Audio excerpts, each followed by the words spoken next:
this eyesore comes down by Tuesday. Bethany Caldwell shouted that at me from the gravel. 12 hours before she came back at sundown with a can of orange spray paint and ruined my farm store sign on camera. The sign was 80 years of family hand painting. My late wife, Margaret, had touched up the letters 6 months before cancer took her. Now it said, "Close or lose," in dripping neon orange. My 12-year-old daughter saw it before I did. She was wrong about everything. The land wasn't HOA, the sign wasn't her property, and the gentleman who'd been buying lamb sausage from me every Friday for 11 years was about to chair the zoning hearing she'd just walked into. She didn't know any of that. By the next Tuesday, in front of cameras and state police, she was going to find out. Comment below, where are you watching from? Let me back you up 6 months. The first time I saw her, she was standing in the gravel turnaround between my farm store and the goat pen, holding a phone to her ear and the toe of one beige pump up off the dust, like the ground had personally insulted her. "Yes, I'd like to report a noise complaint," she was saying. "It's a rooster. The rooster is being kept in a residential area." I waited until she hung up. "Ma'am, this is a working farm. The rooster lives here." "That's the issue," she said, eyes flicking up and down my coveralls. "I'm Bethany Caldwell. I'm the president of Maple Hollow Estates HOA, and we're going to need to have a conversation about your business." That conversation took 6 months and 14 complaints to play out. My name is Caleb Marston, and the Marston family has farmed this stretch of Lancaster County, Pennsylvania, since 1944. My great-grandfather bought 86 acres after the war, with a soldier's loan and a stubborn streak. My grandfather ran dairy. My father switched to mixed livestock when the milk prices crashed. I came home in 2006, took over when Dad's heart started giving out, and built the farm store from a tobacco shed with my own 2 hands. Honey from our hives. Brown eggs from a flock named after dead presidents. Lamb and pork from animals I knew by name. Raw goat milk under the right exemption. Blackberry preserves my late wife Margaret used to make in the kitchen until cancer took her in 2023. I have one daughter, Wren. She's 12, sharp as a paring knife and quieter than her mother ever was. She helps me candle eggs after school. Maple Hollow Estates didn't exist until 2018. The developer paved over an old soybean field and dropped 48 beige McMansions on what used to be flat-out farmland. The HOA was formed the same year. Bethany Caldwell, Beth to her bridge club, moved into the biggest house on the lot adjoining mine in April of last year. Mid-40s, heavy set, blonde hair lacquered into a French twist every morning by 7 a.m. The kind of woman who's been told her whole life that she's the prettiest one in the room and is starting to suspect she isn't anymore. Her husband Greg owns Caldwell Custom Construction. They drive matching white Tahoes and host a Friday cocktail thing on a deck I can see from my hayloft. Beth doesn't like the smell of my farm. That's the entire foundation of our problem. She doesn't like the smell, doesn't like the rooster, doesn't like the gravel dust when my customers pull in on Saturday mornings, doesn't like the hand-painted sign, doesn't like the goats, doesn't like the chicken coop, doesn't like the lamb hung in the cooler I built behind the store, doesn't like the way 3 generations of Marstons have made a humble, honest living from a piece of land that used to be the only thing out here besides crows and corn.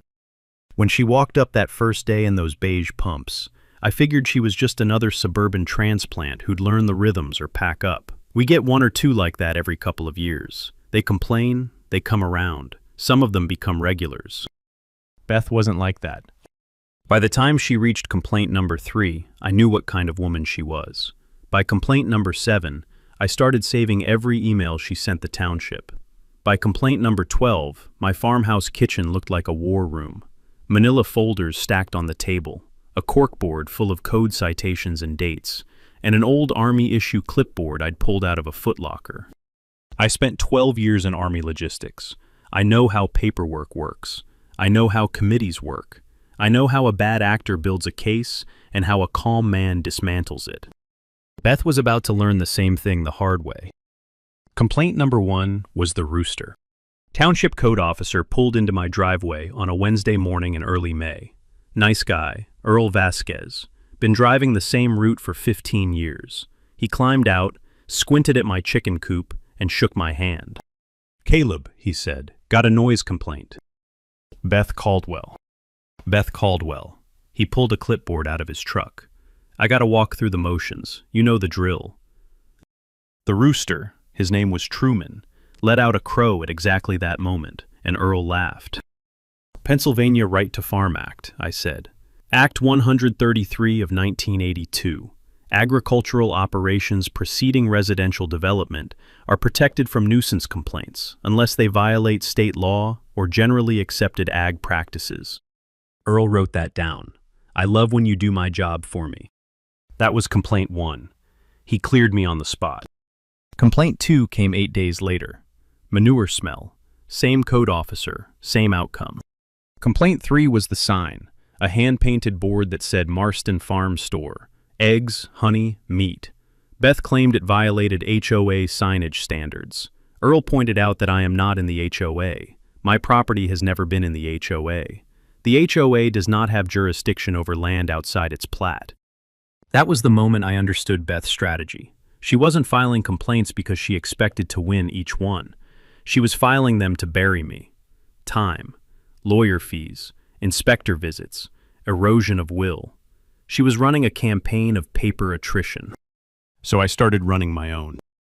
Every email she sent, every code citation, every inspector visit, every voicemail, every sentence she said to me in person, I documented all of it.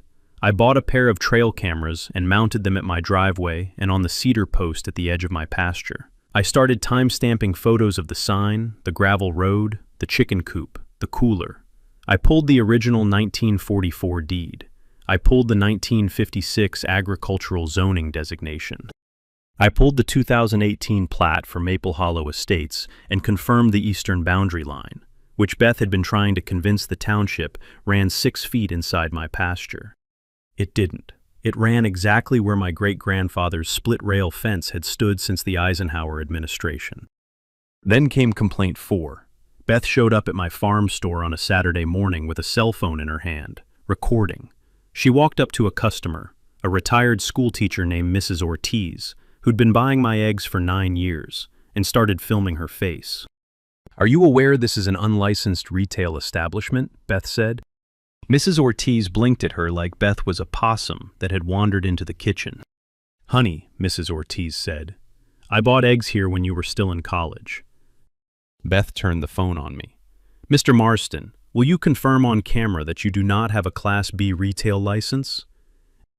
I leaned on the counter, kept my hands in view, and smiled the way you smile at a dog that's growling because it's scared. "Mrs. Caldwell, I have an Ag Direct Sales Exemption under Pennsylvania Act 49. I'm a producer selling my own goods on my own land. I am happy to provide you a copy of the relevant statute. Would you like me to email that to you, or would you prefer hard copy?"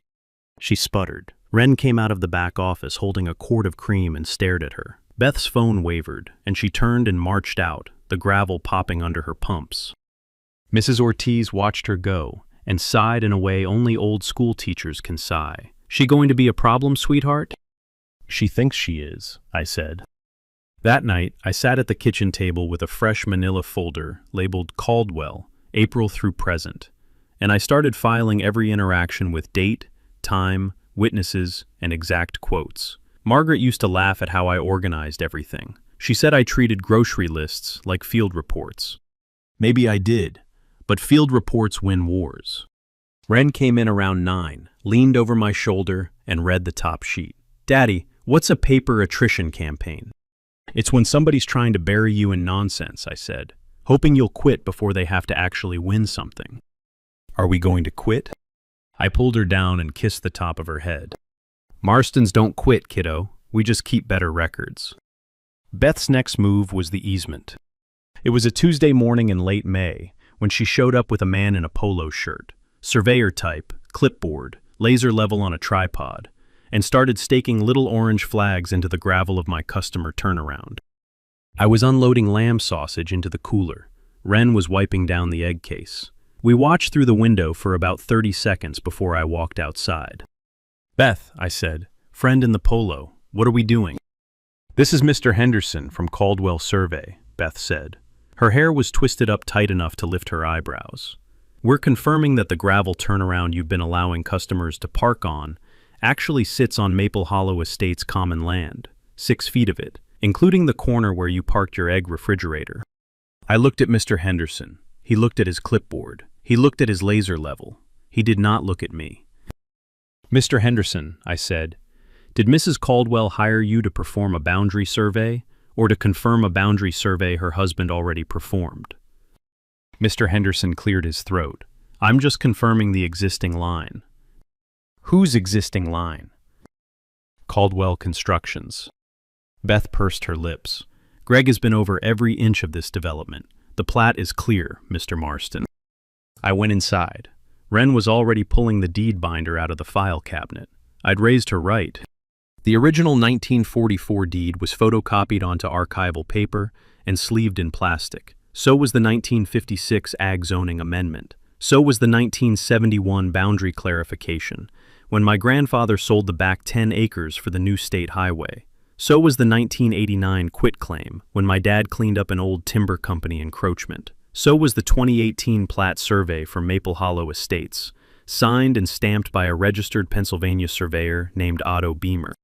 Otto had pulled the same meets and bounds the Marstons had used since 1944. I walked back outside with 3 documents in a folder. "Beth," I said, "this is the 2018 plat for Maple Hollow Estates. The eastern boundary of your subdivision runs along this fence line. This fence line." I pointed at the cedar post 40 feet to the east of where her surveyor was setting flags. "The turnaround your husband's surveyor is currently flagging is 40 feet inside Marston Farm property. It has been in continuous use as a Marston Farm road for 80 years. Greg says—" "Greg," I said, "is wrong." Beth's mouth went thin. "We'll see what the township thinks." That afternoon, she filed complaint number 5 with Lancaster County, encroachment on common land.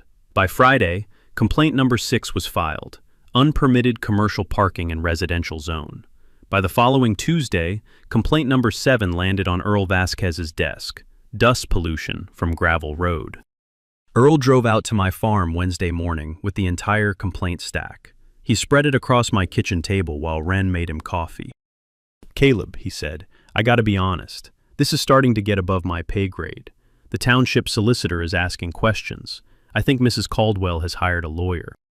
"She has," I said. I'd already received a cease and desist letter on Caldwell-Wexler letterhead. Greg's brother-in-law was the W. "Look, you're protected 6 ways to Sunday on the ag complaints. The Right to Farm Act handles the smell, the noise, the livestock. Your deed handles the boundary. Your producer exemption handles the retail. But she's not going to stop, and she's going to get this in front of the zoning hearing board if she has to invent a reason." I poured another cup of coffee for myself and sat down. "Earl, who chairs the hearing board this year?" Earl smiled. He smiled the way a man smiles when he's just remembered something funny. "Walt Henley," he said, "same as the last 6 years." I felt something in my chest move sideways and settle. "Walt Henley," I said. "Walt Henley." Wren looked up from the coffee pot. "Daddy, why are you smiling?" I looked out the kitchen window at the cedar fence line, at the cooler, at the chicken coop, at the gravel turnaround Beth's husband was trying to take from me. I thought about every Friday afternoon for the last 11 years. "Sweetheart," I said, "let me tell you something about a man named Walt. But before we get to Walt, you need to understand how far Beth was willing to go." The week after the survey stunt, I drove to my farm store at 5:30 in the morning and found 2 metal poles standing on the shoulder of the public road, 20 feet apart, each topped with a brand new aluminum sign. "No stopping, standing, or parking. HOA enforcement. Violators will be towed." The signs were directly in front of my driveway. I parked the truck. I got out. I walked over and pressed my palm to the post. The concrete around the base was still soft. They had been installed in the last 6 hours by somebody with a post hole digger and the audacity of a tax auditor. Wren came up behind me with her thermos. "Daddy, can they do that?" "No, sweetheart." "Then why are they there?" "Because they think nobody's going to check." Here's a thing my Army logistics career taught me, and it's worth knowing. A homeowners association has 0 authority over a public right-of-way. They cannot post signs on it. They cannot tow vehicles from it. They cannot regulate parking on it. Public roads are managed by the township and, in most cases, by the state's Department of Transportation. In Pennsylvania, that's PennDOT. Posting unauthorized signs in a state right-of-way is a violation of Title 67 of the Pennsylvania Code. It can carry fines of up to $1,000 per sign per day. The takeaway is simple. If you ever see HOA signs on a public road, photograph them, file a complaint, and watch them disappear inside 72 hours. I took 26 photographs from 12 angles. I measured the distance from the center line of the road to the base of each post. I noted the timestamp on the wet concrete. I drove home, sat at my kitchen table with my coffee, and wrote a polite, professional, 2-page letter to the PennDOT District 8 office. I copied the township solicitor and the county zoning office. I attached the photographs as PDFs. Then I drove to my farm store, opened up at 7, and waited. By Thursday, 2 PennDOT trucks were on the shoulder of the road with a removal crew. The signs came out of the ground. The poles came out next. The concrete was jackhammered into chunks and hauled away. The state cited Maple Hollow Estates HOA for unauthorized installation, 4 counts. Total fine, $4,000. Beth showed up at the farm store that afternoon. Her face was the color of the canned beets I sell in October. "You called the state on me," she said. She did not raise her voice. The flat tone underneath was worse than yelling. "I notified the appropriate jurisdiction of an illegal installation," I said. "Same as I would for any infraction. Those signs cost the HOA $1,200. $1,200 wasted, Beth. This isn't over, Marston." She was right about that part. It wasn't over. 2 days later, complaint number 8 landed. I was apparently running an unlicensed slaughterhouse on premises. Earl Vasquez drove out, looked at my fully permitted, USDA-exempt small-scale poultry processor, a clean stainless steel setup my dad and I had built in 2009 for processing our own chickens, and shook his head. Complaint 9. My customers were trespassing through HOA common land. Not true. There's a public service road. Complaint 10. Wren was working in violation of child labor laws. I had to provide the State Department of Labor with a copy of Pennsylvania's family farm exemption, which has been on the books since 1929. The investigator apologized for wasting my time. He bought a dozen eggs and a jar of clover honey on his way out. Complaint 11. My goats were eating Beth's prize hostas through the fence. The fence was 40 feet from her property line. The hostas were inside her own yard. The investigator could not find evidence of any goat that had ever, in his words, pole vaulted 40 feet to commit horticultural assault. Complaints 12, 13, and 14 all hit on the same day in late June. They were thin. They were obvious. They were filed by a woman who had run out of real ammunition and was now firing blanks. I knew it. Earl knew it. The township solicitor knew it. Beth, somehow, did not. But that was about to change, because at that exact moment, on a Friday afternoon at 4 o'clock, a 68-year-old man in a faded Penn State polo shirt pulled into my farm store driveway with an empty cooler in the back of his truck. Same as he had every Friday afternoon for 11 years. Walt Henley. If you'd seen him pull up that Friday, you wouldn't have looked twice. White hair, slight stoop, knees that creaked when he climbed out of his Silverado. He carried a small, soft cooler and a worn brown leather wallet. He had been buying lamb sausage from me every Friday afternoon for 11 years. 2 pounds of lamb sausage, 1 dozen brown eggs, 1 jar of blackberry preserves. Same order, every Friday, without exception.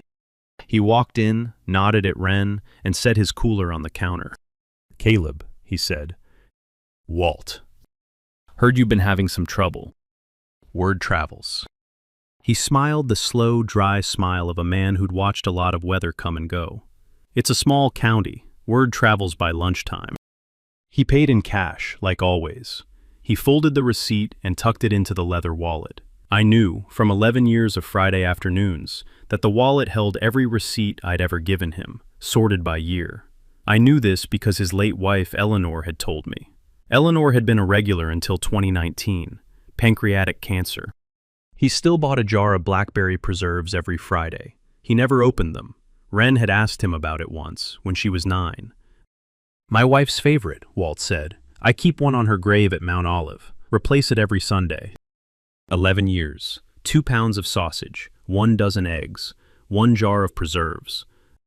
What Beth did not know, could not have known, because she had lived in Maple Hollow Estates for 14 months and treated everyone outside her cul-de-sac as background scenery, was that Walter J. Henley had served on the Lancaster County Township Zoning Hearing Board for 26 years, and as its chairman for the last 6.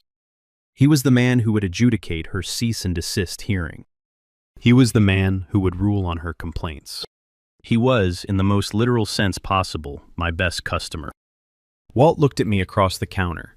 He glanced at the manila folder labeled Caldwell on the back shelf. He looked at the surveying flag still poking out of my gravel, like a colony of orange weeds. He looked at Wren, bagging his eggs with the careful seriousness of a girl who'd watched her mother do it 1,000 times. He didn't say anything for 30 seconds. Then he set the wallet down, picked up his cooler, and tipped his head toward the door. "Walk me out, Caleb." I followed him into the afternoon sun, cicadas grinding in the maples, the smell of cut hay drifting in from the Yoder farm. Walt packed the eggs, the sausage, the preserves, and shut the cooler. Then he turned. "I've heard your name come up 4 times this month," he said. 3 attorneys, 2 township meetings. The hearing's on for July 16th. I'm the chair. "I know. You weren't going to bring it up." "It's not my place. It's yours, if you choose to." Walt nodded slowly.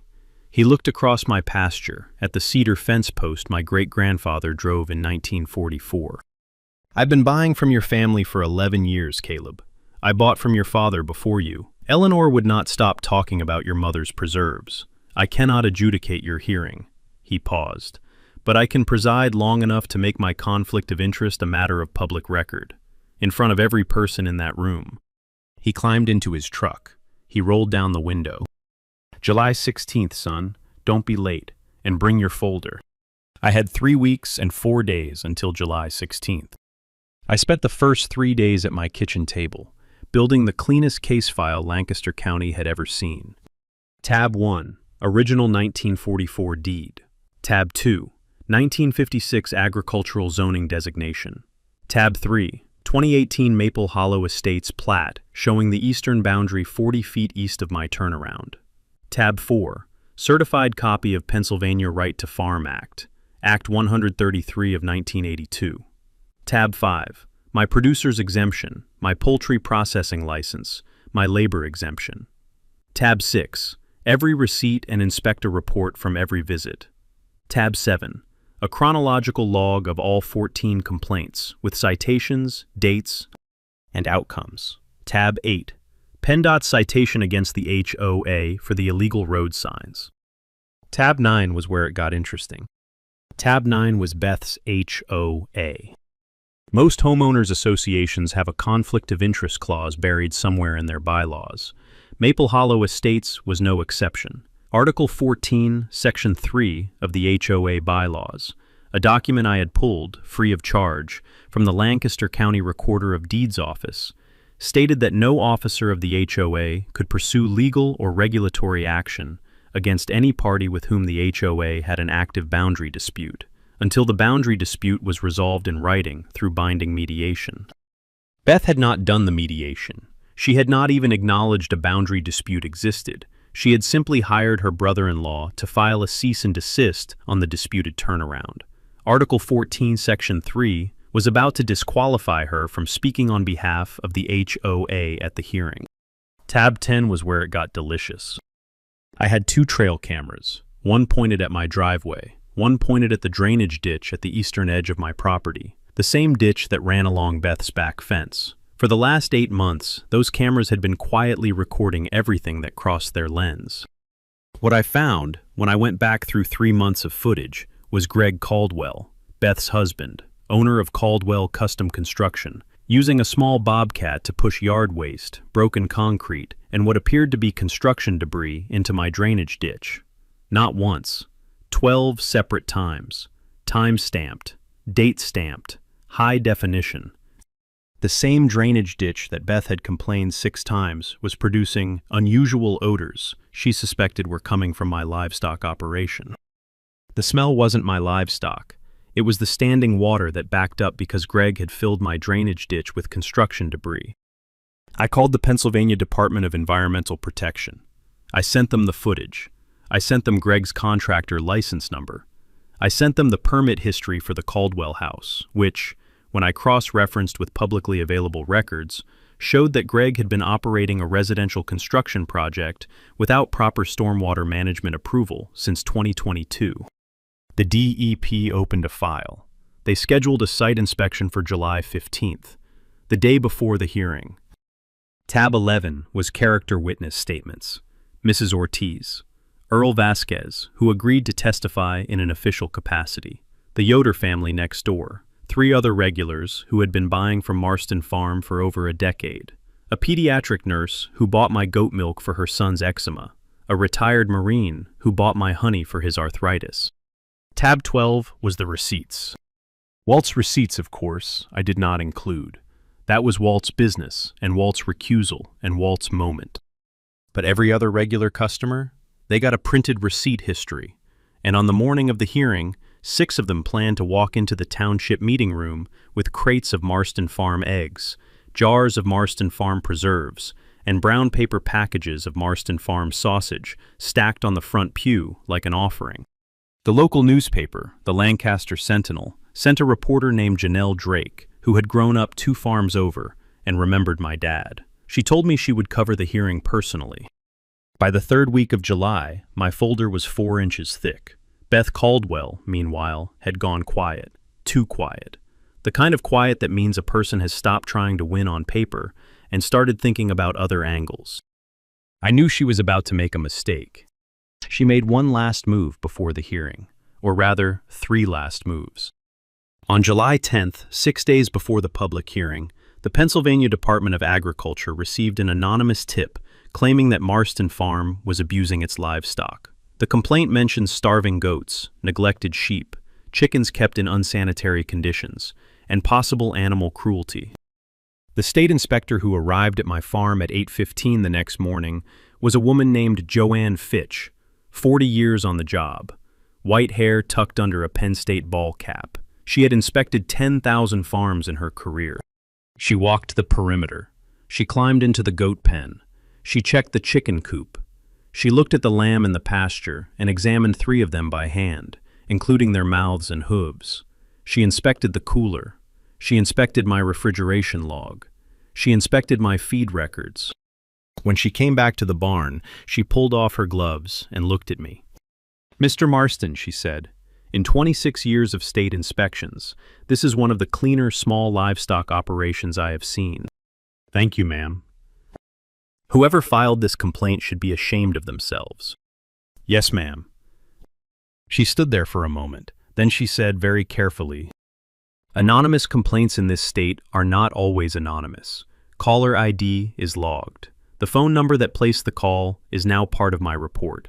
If you find yourself in a public hearing this month, and that phone number happens to belong to someone in attendance, my report will be available as a public record." I did not smile, but I almost did. "Thank you, Inspector Fitch." She bought a dozen eggs and a small jar of clover honey on her way out. Beth's 3rd strike came on July 13th. Earl Vasquez called me on his lunch break. "Caleb," he said, "I need to tell you something. I'm going to be brief. Beth Caldwell came into the township office yesterday and tried to bribe a clerk for early access to the hearing's exhibit binder." "How much?" $400 in cash. The clerk reported it. The solicitor has the cash and evidence. Beth is going to be cited under Pennsylvania ethics law before the hearing starts. I put my coffee down very slowly.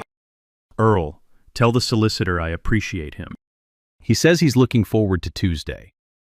The 4th strike, and this one, Beth saved for me personally, came on July 14th at sundown. I was closing up the farm store. Ren was in the house starting dinner. I locked the front door, walked across the gravel turnaround, and stopped. Someone had spray painted across the side of my hand-painted sign, the sign my father had helped me letter in 2007, The sign Margaret had touched up with a fine brush 6 months before she died. 3 words in neon orange. Close or lose. I took 27 photographs from 9 angles before I touched anything. Then I walked to my driveway camera and pulled the SD card. The footage showed a white Tahoe pulling onto the shoulder of the public road at 6:53 p.m. The driver's side door opened. A woman got out. Beige pumps, blonde hair pulled up tight. She walked to my sign carrying a can of spray paint. She shook the can 3 times. She painted the words. She walked back to her Tahoe. She drove away. The license plate was visible in 3 frames. I emailed the footage and the photographs to the Pennsylvania State Police. I emailed copies to the township solicitor. I emailed copies to Janelle Drake at the Lancaster Sentinel. I emailed a copy to my own attorney, just for safekeeping. Then I walked into the kitchen, kissed my daughter on the top of her head, and ate the meatloaf she had pulled out of the oven. "How was the store, Daddy?" "Pretty quiet, kiddo." "Are you nervous about Tuesday?" I thought about that for a moment. About the folder, about the trail cameras, about Joanne Fitch's report, about the bribed clerk, about the spray paint footage. I thought about Walt Henley driving home with his weekly preserves on the passenger seat. I thought about Margaret, 3 years gone, who had once told me that the best response to a bully was to keep working and keep records. "No, Ren," I said. "I'm not nervous. I'm ready." The day before the hearing, my farm store had its busiest morning in 3 years. Word had traveled. Word travels in Lancaster County by lunchtime, but big word, capital W word, travels by sunup. The first car pulled into my driveway at 6:42 a.m. By 7:30, I had a line of 15 vehicles backed up the gravel turnaround Beth's husband had tried to claim. By 9, the line was 30 cars deep. Old neighbors, new neighbors, the Yoder family, the pediatric nurse, the retired Marine, a man I had never seen in my life who introduced himself as the librarian from the Lancaster Free Public Library. "Caleb," he said, "I read about you in the Sentinel this morning. I just want to buy something. Anything. What have you got?" I sold out of eggs by 9:45. I sold out of lamb sausage by 10:30. I sold out of blackberry preserves by 11:15. By noon, I had nothing left to sell except honey, soap, and a handful of duck eggs Wren had found in the irrigation pond. The customers kept coming anyway. They came to shake my hand, to squeeze my shoulder, to hand Wren a $5 bill and tell her to put it in the tip jar. A retired truck driver named Ed Boggs handed me a sealed manila envelope and said, "I run a transport company. I've delivered to 36 HOAs in this county. Whatever you need from me on Tuesday, you've got it." The envelope contained a notarized statement from a former Maple Hollow homeowner, a single mother who had moved out in 2022, describing 2 prior incidents in which Beth Caldwell had bullied her over a children's playhouse and a wading pool. Beth had eventually driven her to sell the house at a loss.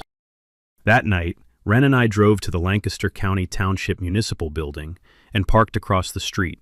I wanted to walk the room before the hearing. The hearing room was a long, beige rectangle with 12 rows of folding chairs, a raised dais, 3 flags, and an old wood-paneled wall behind the dais that smelled faintly of furniture polish and stale coffee. There were 3 microphones. There was a projector. There was a podium. Wren walked the rows once. She ran her fingers along the back of a folding chair. She looked at the flags. "Daddy," she said, "how many people are coming?" "I don't know, kiddo." "What if it's a lot?" Then we let them be there. We drove home in silence. The cicadas were still loud. The sky over the cornfield to the east was the color of crushed peaches. Janelle Drake called my cell phone at 9:30 p.m.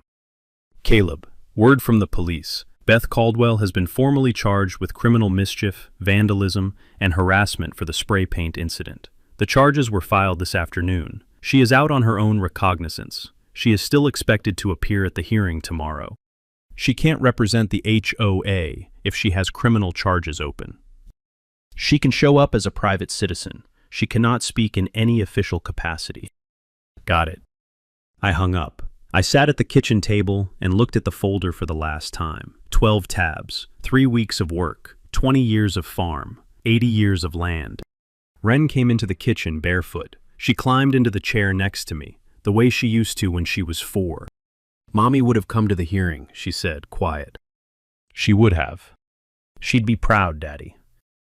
I put my hand on the back of her head. The kitchen clock ticked. The cicadas ground on. The cooler in the farm store hummed across the gravel. Ren, I said, I want you to remember something. Okay.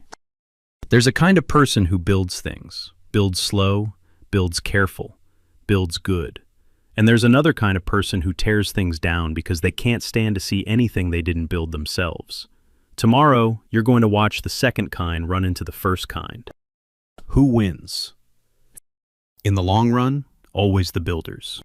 She nodded once. She climbed off the chair. She kissed my cheek. Good night, Daddy. Good night, kiddo. I sat at the table for another hour after she went to bed, listening to the house settle. I thought about my dad. I thought about my great-grandfather, climbing off a troop train in 1944, with a soldier's loan in his pocket and an idea in his head. Then I closed the folder, turned off the light, and went to sleep. July 16th, Tuesday, 7 p.m. The hearing room was full by 6:40. By the time the proceeding was called to order, every folding chair was occupied, and there were people standing along the back wall and out into the hallway. Janelle Drake from the Sentinel had set up a small camera on a tripod near the second row. A reporter from the regional CBS affiliate had flown in a small crew. 2 state troopers stood near the back of the room, hands at their sides. Beth Caldwell was in the front row, in a cream-colored blazer, with her brother-in-law, the lawyer, beside her. Greg Caldwell was 3 seats away. He looked like he had not slept. Walt Henley took the chair in the center of the dais. He looked older that night. The fluorescent lights made everyone look older. He cleared his throat. He tapped the gavel once. Before we begin tonight's proceeding, Walt said, I have a disclosure to make for the record. The room got very still. Walt reached into his suit coat. He pulled out a folded piece of paper. He unfolded it slowly. He set it on the dais. This is a printed summary of every transaction I have made with Marston Farm Store in the last 11 years. 2 pounds of lamb sausage, 1 dozen brown eggs, 1 jar of blackberry preserves, every Friday afternoon from May 2014 to last Friday. He let that sit for a moment. Mr. Marston is, in the most literal sense of the term, my regular vendor. My late wife, Eleanor, was a customer of his mother's before him. As chair of the Lancaster County Township Zoning Hearing Board, I am recusing myself from the proceedings tonight. I am handing the gavel to Vice Chair Hartwell. I am stepping down from this dais and taking a seat in the gallery. He looked at Beth Caldwell. He held her gaze for a long, slow second. Mrs. Caldwell, Walt said, you presumably did not know that, or you would not have built your case quite so loudly. You could hear the cicadas through the open windows. Beth's mouth opened. Nothing came out. Walt set the gavel down. He walked off the dais. He sat in the second row, next to Mrs. Ortiz. Vice Chair Hartwell, a stout woman in her 50s named Karen Hartwell, no relation to the type, took the gavel and turned to the matter at hand. Mrs. Caldwell, Vice Chair Hartwell said, I see in the docket that you intend to represent Maple Hollow Estates, HOA, in this proceeding. Do you have written authorization from the HOA board to do so? Beth's lawyer stood. She is the president, Madam Chair.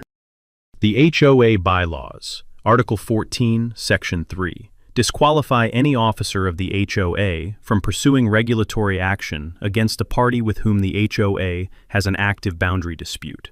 Mrs. Caldwell, is there an active boundary dispute between Maple Hollow Estates and Marston Farm? Yes, Beth said before her lawyer could stop her. Then under your own bylaws, you are not authorized to speak here tonight. Please be seated. Beth sat. Her lawyer sat. Greg Caldwell put his face in his hands. Vice Chair Hartwell read aloud, into the public record, the full text of Pennsylvania Right to Farm Act 133 of 1982. She read the 1944 deed. She read the 1956 zoning designation. She read the 2018 plat. She read PennDOT's citation against the HOA for the illegal road signs. She read Inspector Joanne Fitch's animal welfare report. She read the state police affidavit on the spray paint. She read the bribery citation. She got halfway through the DEP report on Greg Caldwell's illegal stormwater dump when a man in a State Department of Environmental Protection windbreaker walked up the center aisle, leaned over the rail, and quietly handed Greg Caldwell a bound notice of violation.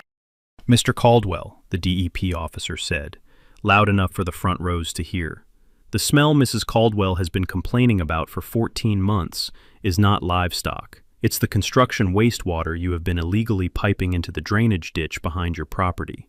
We have video, 12 incidents, time-stamped. The remediation cost is currently estimated at $142,000. Have a good evening." Beth made a sound. It wasn't a word. In the third row, Wren reached for my hand. I held it. The room exhaled. Vice Chair Hartwell looked across the dais at the ruined remains of the case in front of her. "All 14 complaints," she said, "are dismissed with prejudice. This proceeding is adjourned." The gavel cracked. The room erupted. The Lancaster Sentinel ran the story on the front page 2 days later, under the headline, "Farm Store Prevails as HO, a Case Collapses." Janelle Drake quoted Walt Henley by name. She quoted Mrs. Ortiz. She quoted the DEP officer. She did not quote Beth, because Beth would not return her calls. The ripple was bigger than I expected. The Maple Hollow Estates HOA board met in emergency session a week later. Article 14, Section 3 had been violated by their own president. Article 14, Section 7, a removal clause I had not bothered to invoke, was used to remove Beth Caldwell from the board, effective immediately. The vote was unanimous. 2 of the 7 board members were Marston Farm customers I had not previously known about. Greg Caldwell faced $142,000 in DEP remediation. He also lost his contractor's license, while the state opened an investigation into the unpermitted grading he had done on his own house. Caldwell Custom Construction declared bankruptcy in October. The Caldwells put the McMansion up for sale in November. Wren noticed first, when the for sale sign went up on the lawn. She came in from the bus stop, pulled off her boots and said, "Daddy, they're leaving." "I know, kiddo. Are you sad?" "No, sweetheart. I just hope the next neighbor's nicer." The new neighbors moved in on a snowy Saturday in February, a young couple. He was a high school history teacher. She was a nurse. They walked across the field on Sunday morning with a Tupperware of cookies and asked if they could buy a dozen eggs. Wren rang them up. She gave them their first dozen on the house.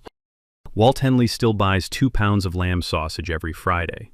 He still tucks the receipt into his leather wallet. He still buys 1 jar of blackberry preserves. He still drives to Mount Olive Cemetery on Sundays. Eleanor's grave still has a fresh jar. In April, the Pennsylvania Department of Environmental Protection sent me a check for $38,000 in remediation funds for the damage done to my drainage ditch. I cleared the ditch in a weekend with a borrowed bobcat and a couple of nephews. The drainage flowed clean by May. I took the rest of the money and started something I'd been thinking about for 2 years. The Margaret Marston Memorial Scholarship. It's a small scholarship, $5,000 a year, awarded to one Lancaster County High School senior planning to study agriculture, animal science, or sustainable farming at any Pennsylvania state school. It's named after my wife. Margaret would have liked that. She would have laughed at the way I bureaucratized it. The application form is 2 pages. The rubric is a spreadsheet. The recipient is selected by a 5-person committee that includes Walt Henley, Mrs. Ortiz, Earl Vasquez, the Yoder family, and Wren. Yes, Wren is on the committee, she insisted. The first scholarship went to a quiet 16-year-old named Samuel Yoder, going to Penn State for animal science, who wrote in his application essay that he wanted to take over his father's dairy operation and make sure the next generation of Lancaster County farmers don't have to fight HOAs to stay on their own land. Smart kid. He's going to do fine. We threw a small harvest dinner at the farm in October. Long tables under the maples, 46 people. 2 pigs roasted in the pit my dad and I dug in 1996. A sky full of stars by the end of it. Walt Henley sat on my left, Mrs. Ortiz on my right. Wren ran the dessert table with her cousin. In the end, the land Beth Caldwell tried to take is the same land my great-grandfather built, with a soldier's loan in 1944. Nothing changed. The records just got thicker. the community got bigger, and one quiet old man's blackberry preserves still get replaced every Sunday at Mount Olive Cemetery. The Marstons keep going. That's how it's always been. You know what got bad Caleb in the end? It wasn't anger. It wasn't shouting. It wasn't even out arguing her.